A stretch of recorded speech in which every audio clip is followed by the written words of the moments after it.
Hello, my name is Trent, Brough, and I will be doing my presentation on nutrition and health. So just right off the bat, we're all aware that diet is important in our life. Having a good one is beneficial. I think we could all agree on that. But a lot of people would disagree on exactly why it is beneficial, what it can do for you, and what having a bad diet can harm in your life. So for people who value a overall more enjoyable life, providing your body with proper nutrition is essential. The human body is controlled by chemicals and runs on nutrients. So on the surface level, I think we could all agree that a proper diet keeps us from being at an unhealthy weight, whether it be too skinny or too fat. It helps us live longer, and calories in general just allow us to run our body. Without calories in our body, we would keel over and die. So these are all things I think we agree upon, but there is more to nutrition than meets the eye. Nutrition as well is going to affect our mood, our energy levels. It'll help keep our immune system strong, as well as allow us to have the peak mental ability and levels of cognition. Let's get into it. So with the immune system, we have here multiple authors, all of which being doctors, congregated and poured over data to publish an article online to the National Museum of Medicine, hosted by the U.S. government, and speaks to the effects of diet on the immune system. An important quote from that article was, "Adequate and appropriate nutrition is required for cells to function optimally." We all know our immune system is cells. There's cells that attack other negative cells. We have obviously a couple pictures here. Nice little reference. So our immune system demands energy from us. If we do not give it the proper energy, whether it be vitamin C or other nutrients required to properly run the immune system, it will shut down and it'll not do what we need it to do, which is incredibly important in a time like this. Obviously, you can tell because I'm doing my presentation from at home. Immune system is incredibly important in this day and age at this point in time, so it's important to keep it run properly.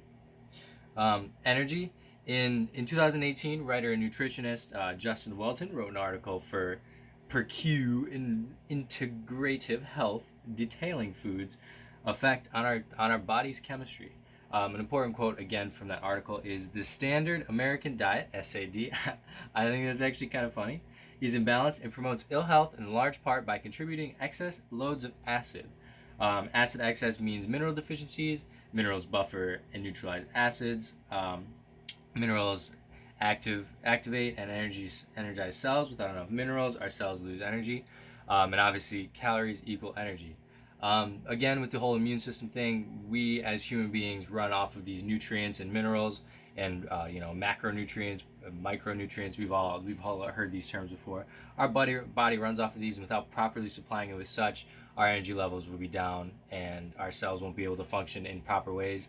And we're not going to be doing as much as we should be doing. I do believe a lot of people in the world suffer from like depression and anxiety and stuff like that, and I think to some degree it is reflected in our diet, whether the diet causes it or or the diet is caused by it.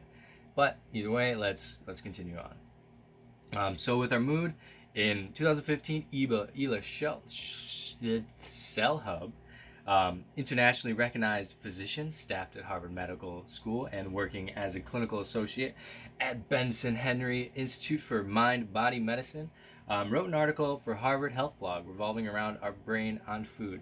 There's a lot of credentials to this lady, actually.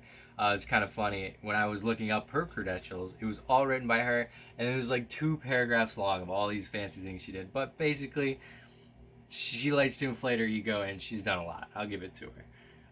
So an important quote from that article is, "Serotonin is a neurotransmitter that helps regenerate sleep and appetite, mediates moods, and inhibits pain.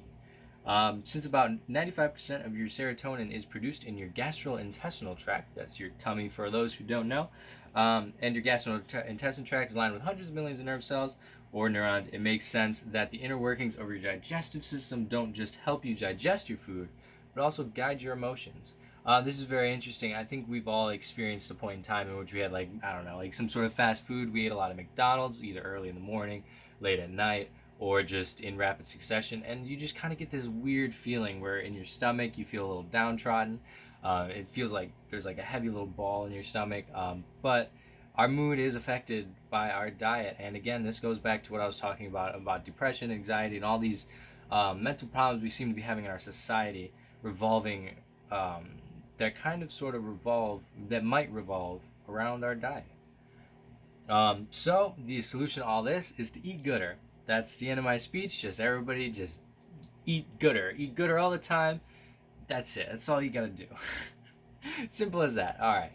I'm obviously kidding, but let's get on to the actual. I'm kidding, but I'm not.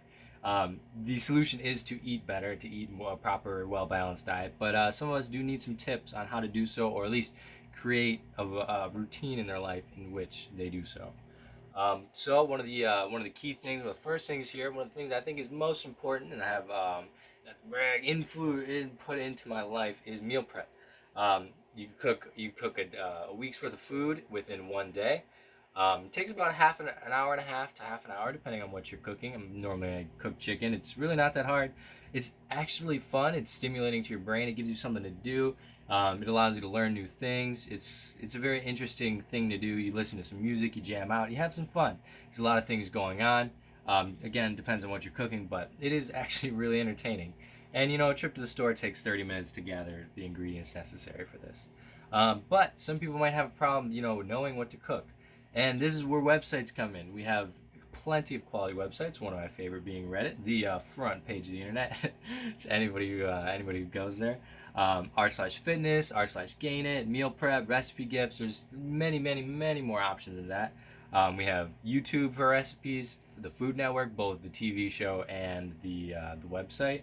Allrecipes.com, delish.com, goodhousekeeping.com. There's just so many places for you to go that will allow you to prepare your meals healthily, adequately, and properly. And then if you ever want to know exactly what nutrients you have, you need in your life or whatever, you have MyFitnessPal again, or if you want to track your calories, either or. You can track your calories with the needed app/website created in 2005 by founders, fitness specialists, and serial calorie trackers Albert and Mike Lee. It's an app known as MyFitnessPal. I'm sure we've all heard of it. It was bought by Under Armour not too long ago. And yeah, it's incredibly helpful when you're trying to do stuff like this. If you got to know what you need to be eating, why you need to be eating it, and it actually has a lot of recipes itself. That's supposed to be a verbal citation, by the way. That's number 4. All right, on to the next. We have chicken and rice. It's not as if like the only thing you should be eating is chicken and rice, but it's a good combination. It's very cheap. This is supposed to get me to talk about the fact that a lot of people think eating healthier is incredibly more expensive than what it actually is. It's incredibly more expensive than, like, say, going to McDonald's every day. You buy a cheeseburger for what, $7? Cheeseburger, fries, soda. You fill your stomach, $7. But actually, it's not as expensive as you think it might be. Merge Dwar, professor at Harvard University, wrote an article in the late 2013 for Harvard School of Public Health blog speaking towards the cost of eating healthy. An important quote from that was, on average, a day's worth of the most healthy diet patterns cost about $1.50 more than the least healthy ones. Big emphasis on most and least here. That's very interesting. So math calculates to you're spending about an extra $547 a year to eat healthy. If you understand the health benefits that come along with being healthy, this is completely negligible amount of money. Almost $550 a year just to be a better, healthier person that's going to live longer, do more, be happier. Why wouldn't anybody? That's a negligible amount of money. Or you spend that money on a medium Starbucks coffee 5 days a week. On average, they cost about $3.50, and you'll be doing that about 260 days a year, totaling out to $910 a year just to keep up an addiction. Think about cutting that out of your life. I'm not going to get into the negative effects of caffeine on your body, especially habitual caffeine usage. But to cut out an addiction and implement a healthy lifestyle, you will be both saving money and in the long term being a better, happier, healthier person. So, in conclusion, diet is a valuable tool for an individual aiming to yield the most from their crop of life. And for people who value such a thing, the resources are there. With a store full of options, there aren't too many expensive that aren't too expensive. Websites chock full of information, time-tested diet plans, scientifically proven methods of maintaining health. The only excuse for a grown adult can have for their unhealthy dietary methods is themselves. Are you going to use yourself as an excuse, or are you going to become a healthier, happier person as time goes on? Thank you.